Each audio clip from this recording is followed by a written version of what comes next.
In this module, we're going to look at integrating with the WCF Line of Business Adapter Framework. In Lesson 1, we get an introduction to the WCF Line of Business Adapter Framework and what it provides and why it's important. We'll then see in Lesson 2 how to create an adapter using the WCF Line of Business Adapter Framework. And in Lesson 3, we'll look at the BizTalk Adapter Pack. This includes a set of adapters that Microsoft has built with their partners on top of the WCF Line of Business Adapter. So you'll see what you can do with it, and then you'll also get a chance to see what Microsoft has done to enable some common line of business applications.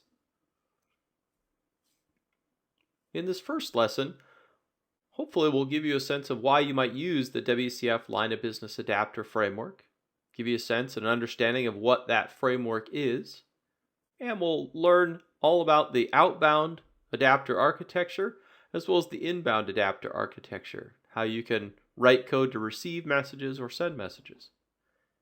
And we'll finish with a demonstration that shows how to consume a service that's been exposed using the WCF Line of Business Adapter.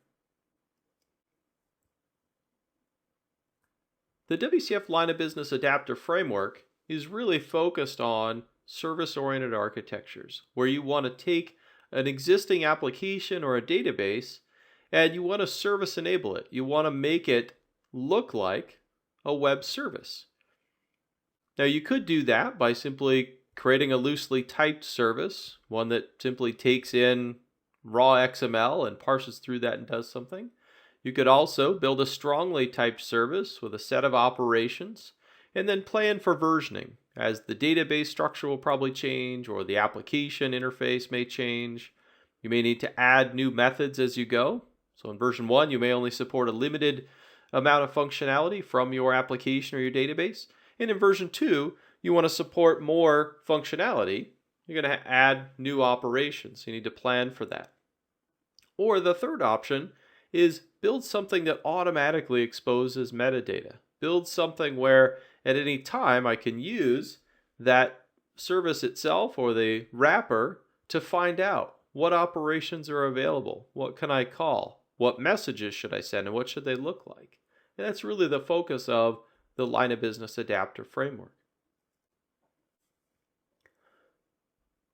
The Line of Business Adapter Framework comes with a software development kit or an SDK that provides a mechanism for you to expose existing application functionality as a WCF channel or service. And so we layer on top of your application WCF, and then on top of that the adapter SDK is layered. And the goal is to simplify the task of building your service and building that dynamic metadata API that you want to expose. You want to allow people to find out what operations are available. So it provides a more streamlined model, right, both for WCF as well as for your system. It provides you a simple integration layer.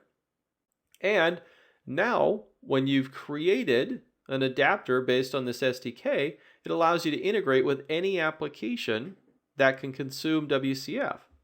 Now, that might be the WCF Custom BizTalk Server adapter. It might be a .NET client. And you may also take this adapter and host it in such a way that a Java client or any other client would be able to call it using some of the open standards and basic HTTP and SOAP messaging. If we look at the outbound architecture for the adapter, you can see that we start with BizTalk or some other application. It's going to create your adapter, which essentially is going to be a WCF channel. The WCF channel model wraps the adapter framework, or the adapter framework rather plugs into that channel model.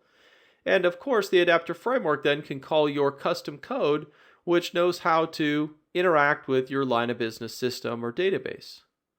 So the client, in this case BizTalk or some other application, sees the WCF API. It can then send a message through that. The adapter framework takes that message, hands it over to your custom code, and your code then can take that message, pull it apart, find out what it is you're supposed to do, pull out the relevant data, and invoke operations on your API, call stored procedures or insert data or retrieve data from your database. The inbound architecture allows for BizTalk or other applications to listen for or wait for messages from your line of business system. And in this case, your custom code is responsible for listening or monitoring or polling that line of business system or some way, gets notified that there's relevant data that needs to be pulled out. And so we can now pull that data out. It gets handed off to the adapter framework, which gets passed up through the WCF channel system, and a BizTalk application or other application can be listening for that message to come up out of the WCF channel. So you can host a service in your own .NET application. You could use a BizTalk receive adapter to go out and monitor essentially your system for those events or those messages. In this demonstration, I'll show you how an adapter created with the WCF Line of Business Adapter SDK is consumed. And you'll see that there's a consistent user interface, a consistent model for interacting with adapters built with this framework. This example will be looking at consuming a line of business adapter that we have here in our solution. So we've got a custom adapter built out here within the solution. And what I'm going to do is go to this client application. And I'm going to indicate that I want to add an adapter service reference. This means I want to consume a service, or really an adapter, that's been exposed as a service. And if I look in the bindings, you'll see that because I've got the BizTalk adapter pack installed here, I've got a couple of Oracle bindings, one for the database and one for the e-business suite. I've got an SAP binding and a SQL binding. Then I have this NW binding or Northwind binding that's a custom binding that I've created. That's the other project here. Now if I click configure on here and go to the URI, you'll notice that it wants for the URI a data directory. So I'm going to give it see all files. Oops, let me get that right. See all files, demo code, and we'll put in module 16. This is where we're going to find for this particular adapter. It's going to use that directory information. It's going to look there. It has a couple of XML files that it uses to store discounts and surcharges. And so it's going to use this information in its URI to go and find those files and to be able to load those up and use those at runtime. Now if I go to the binding property, you'll see that I have a cache duration in minutes. I'm going to change that to 15. That's a specific setting that's been exposed by this adapter. It allows me to further configure it and give it additional values that it can use to control its runtime behavior. The rest of these things, the name and the timeouts, are all standard binding properties that are surfaced by all of the adapters. So we'll click OK there, and I'll choose to connect. Now you'll notice I've got two different contract types that I can do. I can do inbound operations or outbound operations.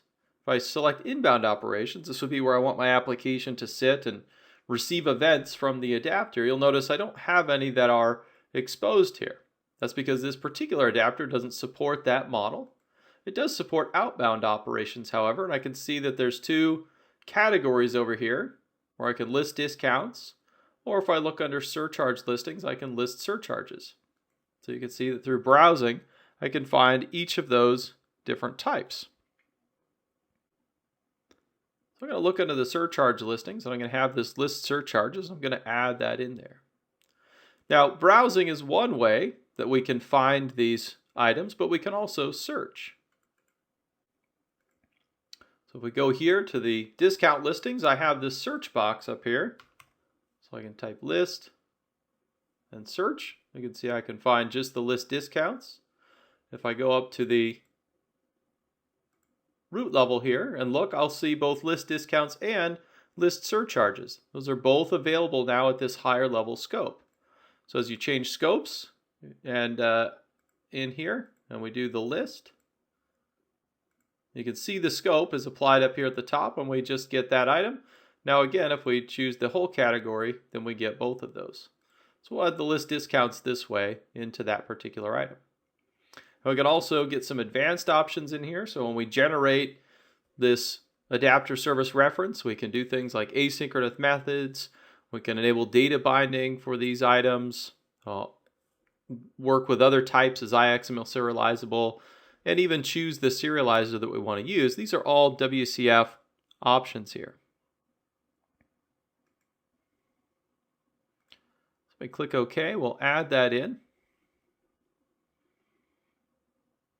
And if we go now to our window, you'll see that we've got some generated code here that was created with all of our pieces in there. So we can see we've got a client here, Northwind client. We've got requests and response for each of those operations. Let's go to our window code. And we'll just uncomment some of this code.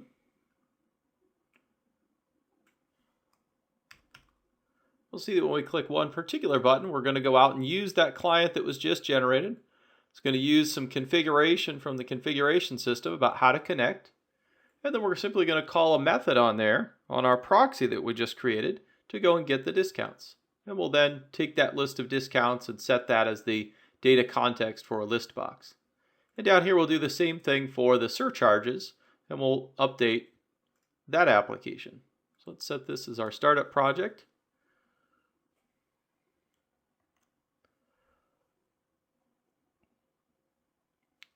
When we run the application and we get our user interface, if we click get discounts, it's going to call to the adapter. The adapter is going to go load its XML files, find the discount information, and then it's going to give us back that list of discounts that we have. If we call get surcharges, much faster now, everything's been initialized. Get discounts, it'll be fast again as well. So there's our different surcharges that we get as well. So the application was able to add a reference to that. It generated for us this proxy class, making it very easy for us to go out and consume that. And if we look in the application configuration file, we'll see the binding information out here, various settings, and we can see our cache duration that got created out here as well with 15 minutes. And it was able to go out and use that information to call the application adapter and consume data from that.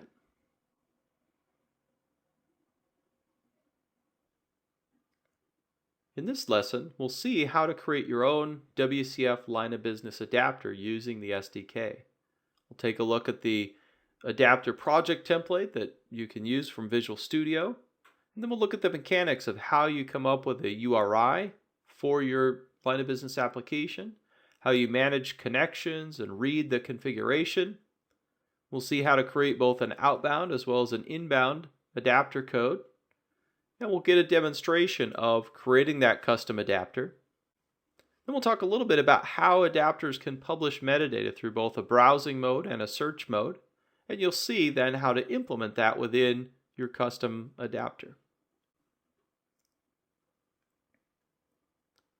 When you install the WCF Line of Business Adapter SDK, one of the things you'll get is a Visual Studio Adapter Project template. This allows you to get a jump start on writing your adapter code by walking you through a wizard, collecting some key information. The project generates for you a .NET library with a lot of the configuration details you supply through the wizard already in the code or in the configuration. And this enables you to get started right away on writing the logic and the interface between WCF messages and your system. Now it'll also add the appropriate references to the Microsoft Service Model Channels DLL and stub out, as I said, all of the interfaces so that you get to jump right into the implementation and focus on the details of interacting with your system and not all of the infrastructure of creating all the right classes and getting everything set up initially. One of the key things when you specify your adapter is that both clients and listeners are going to use some sort of a URI to identify an endpoint. You need to have a way to uniquely address your adapter or your system. And so you can see here we've got an example of HTTP where we've got even a username there in the URI and the server name and port, the virtual address, and any parameters. But you determine the URI scheme, that first part. HTTP is a scheme, or net.tcp, as shown down in the bottom, are schemes. So you need to identify what is your scheme going to be, and then what do you need within the URI in order to be able to talk to your line of business system or database. Do you need a host name? Do you need a port? Is there additional path information you need to help you uniquely identify? So for example, do I need a server name and a port that maybe a particular database system is listening on? And then the path might include information such as the database name or a schema within the database. You need to decide what is it that I need from that connection info in order to be able to uniquely identify the system that I'm going to connect to and any additional information I need to connect. Another responsibility when you write the adapter is that you need to manage the connections. Now you have a couple of classes for this. We have a connection factory that gets generated by the wizard that parses that URI, and it really provides the container for all of the various properties that your application code is going to need, or your adapter code is going to need. The factory is responsible for creating connections, and those connections then get created for each instance of the handler, and they may or may not actually encapsulate a particular connection to your target system. So it may be that it contains each connection contains a SQL connection or a database connection or a port open to, or socket open to your system. But it's also possible that you would implement some sort of pooling or other things inside your adapter code. Now the connection itself doesn't really provide you a lot of data. It's that connection factory that's going to provide you all of the connection properties and provides that central location for the information you need in order to connect. The connection is really meant to represent a connection to the system. The adapter object, another class that gets created for you by the template, gets passed down and provides a lot of the adapter's configuration settings. So you're going to have connection information, but you're also going to have adapter settings such as, do I want to flow transactions? Do I need to enable sessions? Those sorts of things that would apply to any of the connections that you got, regardless of the URI.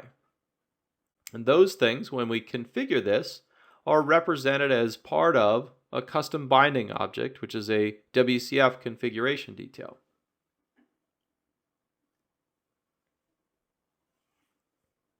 When you go to create your outbound adapter then, you're going to write a class or implement the class that's already there. That's the outbound handler. Those outbound items really receive messages from WCF and then need to take that message and call out to your line of business system. So a WCF client can call your outbound adapter like any other WCF endpoint. The adapter gets that message from WCF through the SDK, and then it takes that message and talks to the line of business system or database, does all the appropriate work, and if appropriate, sends back a reply indicating the response message as a WCF message. That'll then pass back up and go to the client, who can then handle it through the WCF interfaces. Now you can write your handlers as either synchronous or asynchronous.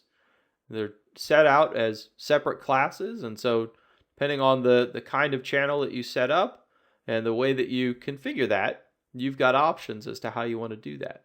And some of that is set up for you through the wizard.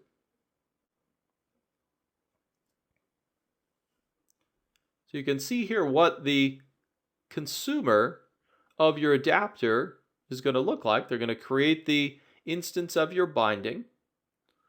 They're going to create their request channel, which is essentially their generic interface to call your adapter.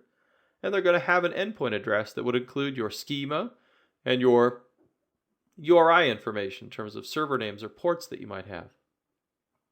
You create a message, and then we would call on that channel, passing in the message. That'll then go down through the binding, which will include your adapter code. and any response message would come back to the client.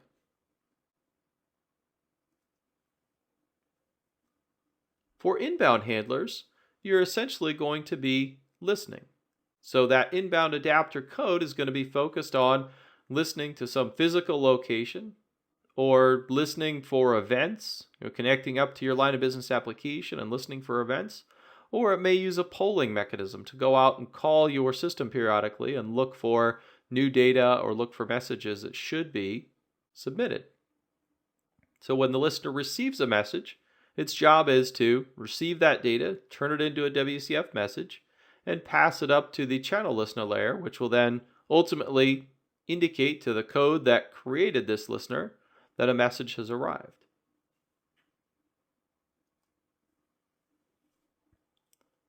To create the inbound adapter, then, we implement the inbound handler, and this is going to provide that listener capability in that event-based or listening or polling-based model. And the framework is going to let you know or let your code know when it's time to do things. So it will call start listener, and that lets you know that you should asynchronously go out and begin the process of listening for messages. A host process has created the hosting code for your inbound adapter here, and it wants you to start listening for messages. And then there's a couple of other methods. There's one called wait for message, and that is where you're going to be able to return true once there's some message to process. So periodically the framework's going to ask your code if there are any messages to process. Once you return true, then the try receive message will get called, and you'll be able to return any messages that you have. Now, luckily, this will get called repeatedly, so if you happen to grab a whole stack of messages, this will continue to get called until you have none to return. And ultimately, when that host or that code that wants to listen shuts down, you'll get called in your code to stop listening on that line of business system, and everything can shut down cleanly. In this demonstration, we'll see how to use the Visual Studio Wizard to create an adapter project. We'll see some of the generated code that gets created, and then we'll implement the connection URI class and the async outbound handler. We'll see how to deploy and test the adapter then with some client code. This demonstration will take a look at creating a new line of business adapter. Let's start a new project in Visual Studio 2010. And as I look under here, under Visual C#, I've got my options over here. I can sort these by name. And so I can see down here the WCF line of business adapter. I'm going to give this a name of demo adapter. And for now, we'll put it in CTemp. And the whole point here is I want to show you how the wizard works and to walk you through what you get with the wizard to create an adapter. Then we'll switch over and look at a completed adapter so you can see the implementation and not have to watch me type. So as we begin the wizard, it first wants to know the scheme we're going to use. So we're going to give it a particular scheme here that we want to use. And for the namespace, we'll simply enter Northwind. Now you can see down here it's given a service namespace. We could check the box and override that if we wanted to with our unique namespace down there. We'll accept the default for now. And we're going to get the ability here. We could just select all. What we want to do is dictate what the adapter wizard is going to create for us. And so we want it to create both asynchronous and synchronous and inbound and outbound handlers for us so that we can implement operations that do both inbound and outbound. And we also want to support both models of search or both models of metadata here through the browse and search. Now the next step is the adapter properties, and this is going to allow me to specify higher level properties. So I could do something like a cache duration in minutes. We'll say it's an int32, and I'll say that the default value is 20. These are properties that are going to show up on the binding. That'll show up in the binding properties of the dialog that'll allow me to configure aspects of the adapter itself that I'll use across connections. Now the connection properties are going to allow me to specify those items that are going to be part of my URI and part of my connection. We'll call that a string. So that's my data directory that I want, and I want to add that as a string, and we'll add that in as well. We're not going to provide a default value for that one. As we get to the end, we can see all the different pieces that are going to be generated for us, and we'll kick off the Wizard's code generation.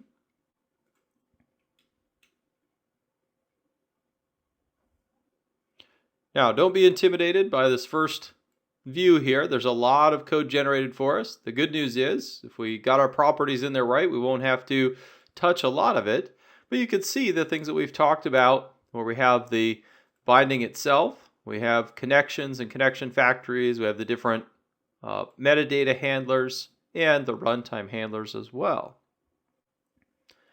So if we look in this project, and we go find the adapter binding element,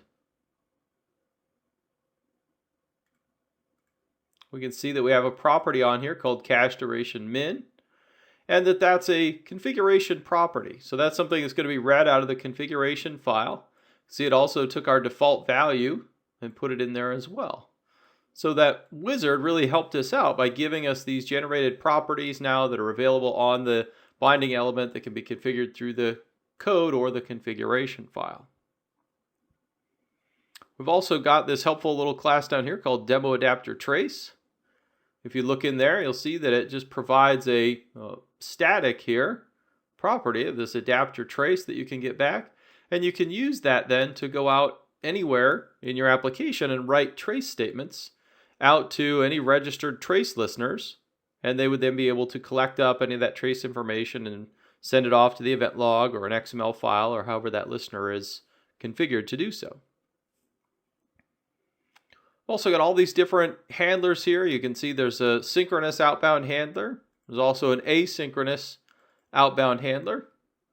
If we go look at that implementation, you'll see that we have both an execute as well as a pair of begin and execute asynchronous methods. So we can do the synchronous invocation or we could do the asynchronous. And also notice that these are programming against the message object. Now the message object is a class that is in the WCF namespaces and the WCF framework itself, and that's what we would program against here in our model. WCF is going to hand us that message. We're going to need to process it and do things with our line of business system, and then we also need to hand back a message object so it can get processed correctly by WCF. Now let's take a look at an existing solution. We'll go in and see the implementation of a few of these classes. So this is going to look pretty familiar. It's similar to what we just generated, but it's actually been flushed out and created. So let's go down and look at the connection file here. So you can see here we've got the iConnection interface. So this is responsible for opening and closing connections and for validating. So we can see here on the is valid, it's going to look at the URI and it's going to make sure the directory, the data directory we gave it exists to indicate whether or not a connection is valid, whether or not the files that this particular adapter is going to look for are there. Now in this case, we don't have to do anything to physically open or close the connection. We can also see in our connection URI class, we take a look here in the constructor, we've created that. We've got the custom properties through our data directory. And we also have this when we go out and it creates a new URI here. When it gets that, it's going to take the scheme that we've provided and it's going to take that plus the data directory and return that. And it can also take the URI in and set the data directory here. Notice that it's simply getting the absolute path. So it's going to take off some of the scheme information. It's just going to take that path information and set it into the data directory. We've got our custom fields here that were generated for us by the wizard. So that class is responsible for the parsing and managing of those URIs and pulling out the specific properties that we care about and also putting them back together with the appropriate scheme so we can create a URI. Now let's go take a look at that async outbound handler. We'll take a look at the execute method. And in this case, it's a very simple implementation. We're going to take a look at the message headers action. So we're going to take a look at that message coming across. It has a headers collection, just like a SOAP message. In this case, we're going to look at the SOAP action, or the action that's going to indicate what operation we're trying to call. So if we try and call get discounts, then we're going to go out and create a discount message as the response. So that's going to be responsible for going and getting the discount listing and creating a message and sending that back. And if the operation they're invoking is get surcharges, we'll do the same thing for the surcharges. So you can see each of those down here. It's going to use that connection factory to get the URI. And it's then going to combine the data directory from that URI to go find the surcharges file. From there, it's just some X element parsing to create those things, read through, and then we're going to create a new message. So WCF, the message class itself, has a static create message, and we'll pass in then an XML reader over that XML that we pulled out and created it to create our message. Same thing with the create discount list message here.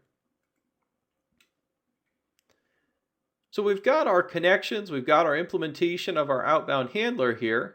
One of the things to be aware of is that once we've created this application, we have to deploy it. And so if we go to the properties for we look at the signing, we'll see that this assembly has been signed with a strong name key, and that's a requirement for these adapters because you're going to have to deploy it to the global assembly cache and provide it in the central place where it's accessible by all applications. So that's one step, is we have to strong name it and put it in the GAC, but the other is we're going to have to update the machine config. So here you can see these additions that would be put into the machine config, and you may need to put it in your Framework 64 directory as well if you're running 64-bit, where we add this binding element extensions in here. So that will likely already be present under your system service model configuration, and you'll just need to put this add here. We'll give it a name for the adapter itself. That's a binding element extension. And you can see then it's going to point to our Northwind LOB adapter, the core class, in this scenario. And we have the strong name key that's been generated, or the token for our strong name key is in there as well. We also have a binding extension, the Northwind binding itself, that can go in there, and it has a binding collection element. So we can, if we use a custom binding, we can add this thing in by ourselves. So again, the binding extensions, the binding element extensions probably already exist in your machine config, but you'll just need to copy and paste these adds in there, or as part of an installer package, more likely, you would include those things into the system. So I've got a couple of breakpoints set in here on our asynchronous outbound handler. We can see here, so as we get into those individual messages, so let's start up our test application, our client application. We'll debug through that. And as we call into the adapter then, we'll see these different invocations of the operations that we've defined through the adapter.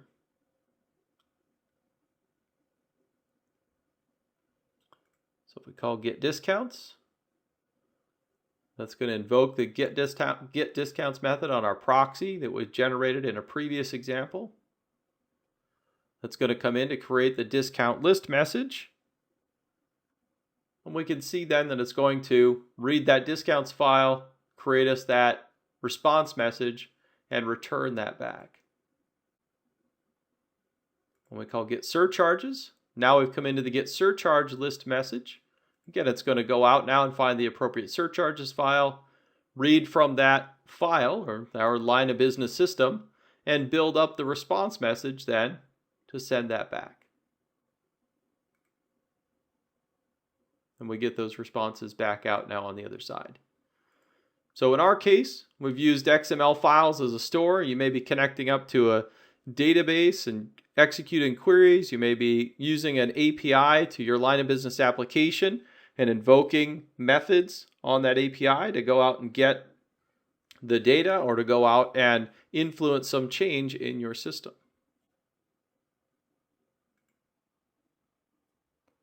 One of the key advantages of using the WCF Line of Business Adapter SDK over writing your own WCF service that's strongly typed and wraps your service is that it provides a framework for publishing metadata.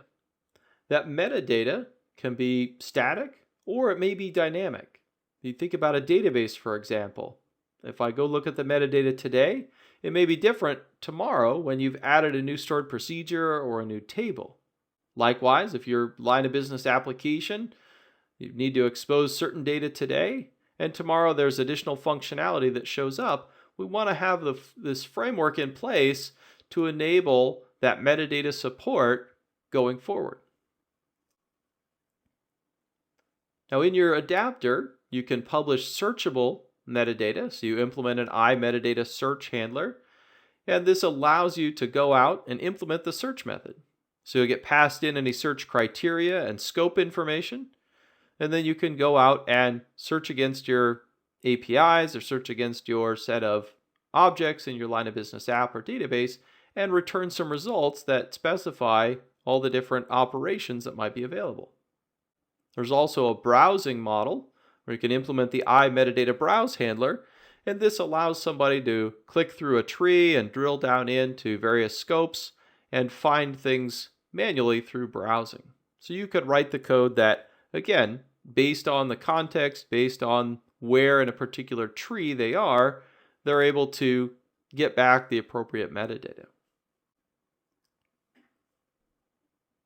In this demonstration, we're going to take a look at how to implement the browsing and the metadata resolving handler, and then we'll see consuming the metadata to see how that process surfaced the metadata up through that common user interface that we have from the SDK. This example, we'll take a look at handling the metadata aspects of a line of business adapter. So what I've opened up here is my Northwind Adapter's metadata browse handler. This is a class that's responsible for responding when you're using the add adapter service reference, the SDK dialog, and you want to browse through the metadata. So we can see here in the browse operation that it takes in this node ID, a start index, and a max nodes, and we're responsible for returning this array of metadata retrieval nodes. And these are really just pointers, if you will, where we're just going to provide information about the operations that are available when browsing at this particular level. So as we go in here, we can say if the node ID is null or empty, or the node ID equals the root, all right, so we're looking for everything, then we'll create a metadata retrieval node for the discount node, and we'll indicate an ID for that, provide a display name and description, indicate that it's an outbound operation, and we'll say isOperation is false, which may be a little bit confusing, but discounts here, right, is the node that we want to list for the root. That's going to give us the categories, if you will. As we get down here and search, we'll see that we're under the discounts or surcharges. So notice the node IDs up here, discounts, surcharges, map to what we use down here.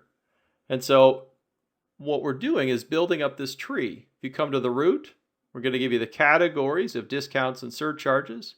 If you choose discounts or surcharges, we're going to go down and build up a set of nodes. In this case, we'll do a metadata retrieval node for the operations.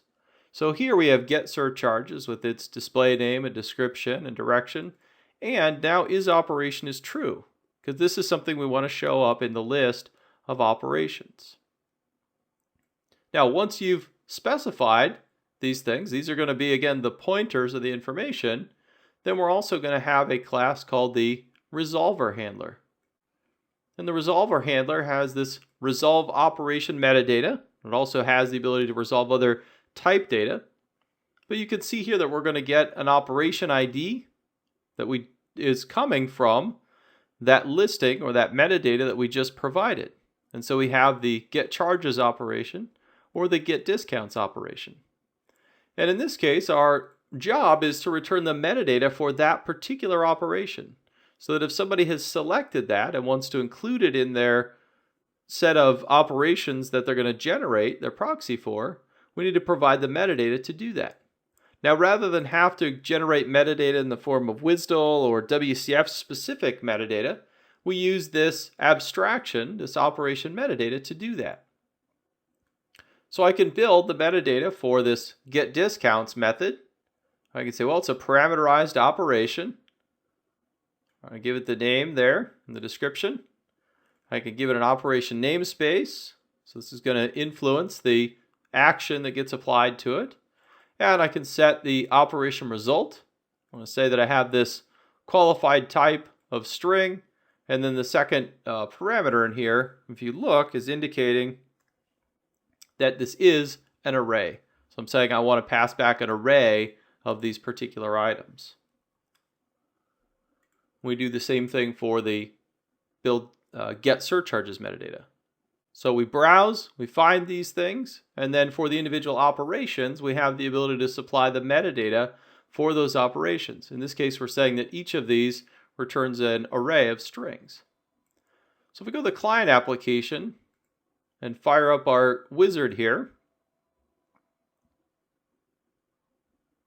I've indicated that I want to add an adapter service reference. Let's configure the URI here. We'll go into the C all files.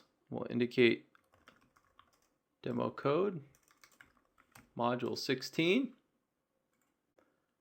and then connect. We'll go to the outbound operation. So notice here is our discount listings and surcharge listings. These are the first items we returned when we saw that route and we said they weren't operations. That forced them over here into the category. Now when I select a category, that's going to give me my operations, my list of operations. So here, we're still in that browse handler where we've now gotten a new node specified by the discount listings. And when we've requested that node, we gave back those pointers to the operations. Now, if I added this in, when I went to generate this then, it would call into my resolver and indicate that it needed the metadata for that operation in order to build essentially the WSDL and the metadata that we could use to build a proxy. So that enables the browse capabilities. If we come back in, we can see we also have a search handler. So here we create our metadata, our search handler. So it's iMetadata search handler. And we implement the search method. Oops, that's also going to take a node ID. So this gives us a category, or this gives us at least a context in the hierarchy at which we should search. So we know whether to search across certain categories or at a more refined level. We also get some search criteria and the maximum number of nodes we should return and a timeout. So if you've selected the discounts or the surcharges node, we're simply going to search across, in this case a very simple example, we're just going to get you all the discount nodes. Or if you're in the surcharges and you filter, we'll get you the surcharges. You'd want to take that search criteria, obviously, and based on your API, try and filter down the list to just those that matched. But in this simple case, we just wanted to show you the basics of the API.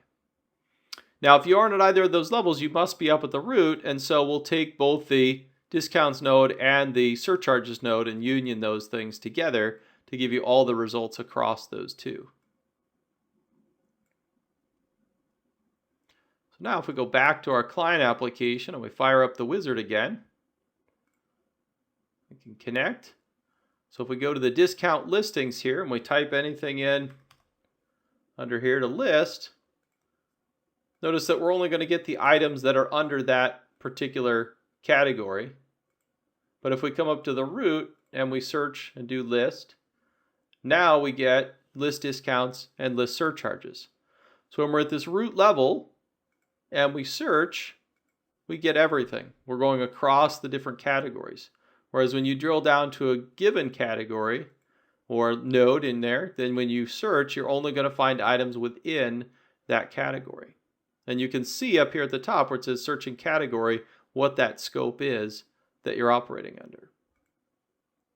So we have the metadata browsing, where we create those categories and those list of operations.